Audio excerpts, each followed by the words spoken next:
सुखिनः सर्वे सन्तु निरामयाः सर्वे भद्राणि पश्यन्तु मा कश्चित् दुःखभाग् भवेत्. The early part of the 20th century in India saw the churning of political, social and cultural movements as a reaction to the continued British rule. The visionary Dr. Keshav Baliram Hedgewar started one such movement in 1925 by founding the Rashtriya Swayamsevak Sangh. The objective was to fight the British and strengthen the foundations of Hindu society from all perspectives: social, economic, cultural, religious, philosophical and political. Dr. Hedgewar wanted to restore the all-embracing characteristic of Hinduism by rooting out evil practices such as untouchability and divisions on the basis of caste. He was concerned about large-scale poverty, lack of educational opportunities, absence of healthcare, neglect of the rural areas, and the haplessness which confronted the entire country at times of calamities. Dr. Hedgewar's ideas have been carried forward by successive generations of RSS leaders. The second Sarsang Chalak, Shri Madhav Sadashiv Golwalkar, addressed as Guruji, continued to bring social transformation within Hindu society. A step in this direction was establishing the Vishwa Hindu Parishad in 1964 and bringing Shankracharyas, Sants and Mahants under one umbrella. In 1969, a historic convention of the VHP took place in Udupi, in which 15,000 delegates and dharmacharyas participated. Shri Vishveshwar Tirth Swamiji of Pejavar Mutt was present in this conclave. In Udupi, a VHP convention took place, and in it, a decision was reached under the leadership of the Sants that the evil practice of untouchability had to be opposed and removed. The gathering ended with the historic mantra, Hindava Sodhra Sarve.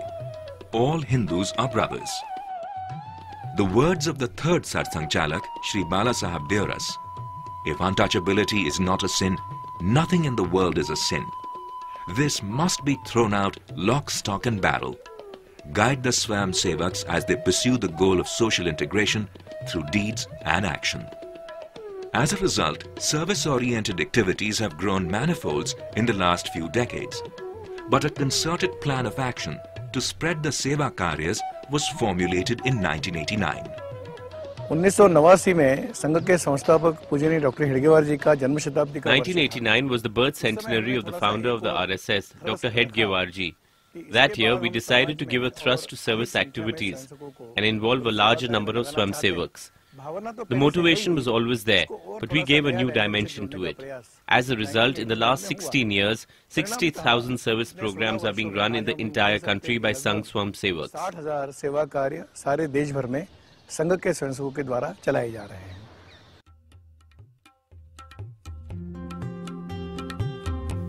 Millions of Indians are still illiterate and many remain uninformed about their nation's rich traditions, cultural heritage and history.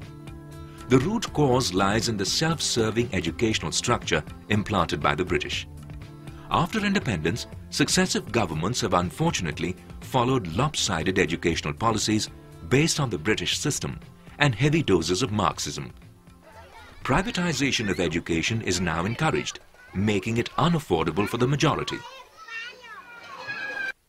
This grim situation has motivated the RSS and its sister organizations to devote over 40% of service activities to education, concentrating on the girl child and the most marginalized sections of society.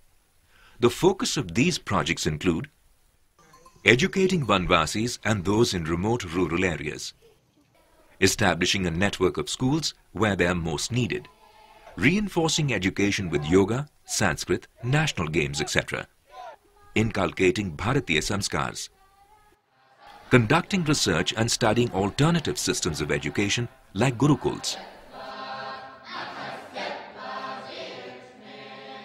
Innovative solutions have been found to tackle the challenge of limited resources in far-flung areas. The Ekal Vidyalaya or single teacher schools are proving to be an effective medium for ushering an educational revolution in areas where there is limited infrastructure for education.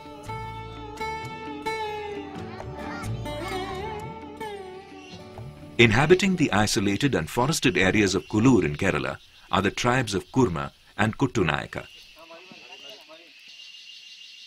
Ironically, in a state which claims 100% literacy, only a handful of the tribals are literate. But there is hope for the future.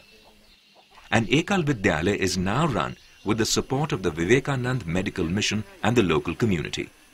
Every evening, children walk through forests and fields to reach the Panchayat Ghar where classes take place.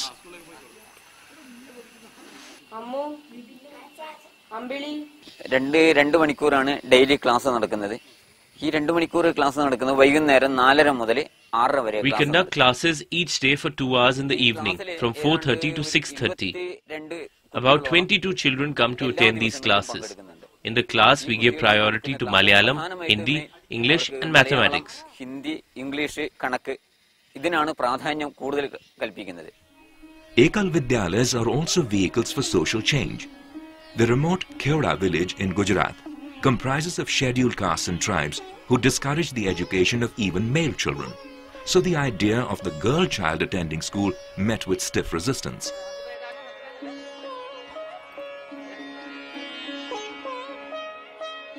By careful persuasion and building Kheoda's trust, Seva Bharati volunteers have convinced the community of the importance of education.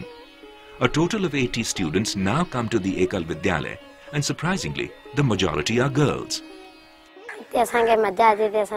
We enjoy ourselves here. We are taught to read and write. We pray, sing songs and have fun.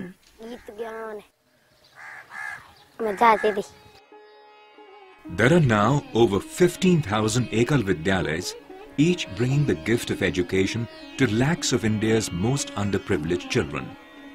The encouragement and support received from the people and the children's enthusiasm is helping Seva Bharati realize the dream of establishing Ekal Vidyalayas in every corner of India. The absence of educational infrastructure in the tribal and rural villages of India is glaring. Even if a school does exist, it benefits those who live in the immediate vicinity. To overcome this challenge, hundreds of hostels for boys and girls have been established in rural areas, small towns and cities. The hostel size varies from housing a few students to those running into the hundreds. There are different types of hostels: for Northeast students, for those pursuing higher education, for orphans, and for the physically and mentally challenged, among others.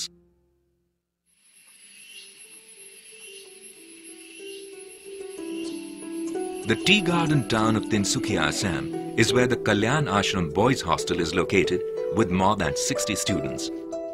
In 1990, one wing of this building was constructed, and now with local help, it has taken this shape. Some 150 children have completed their education from here.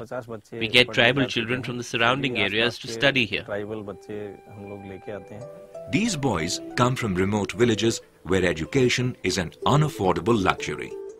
Once admitted to the Kalyan Ashram, the children are provided with a strong educational, social and cultural foundation. I came to this Kalyan Ashram in 2001. The economic condition in my home is not so good, so I was brought here to get an education as there are no costs. In Madhavpur, Arunachal Pradesh, a boys' hostel, Keshav Chhatravas, has been recently started. At present, there are 8 students who attend the local municipal school.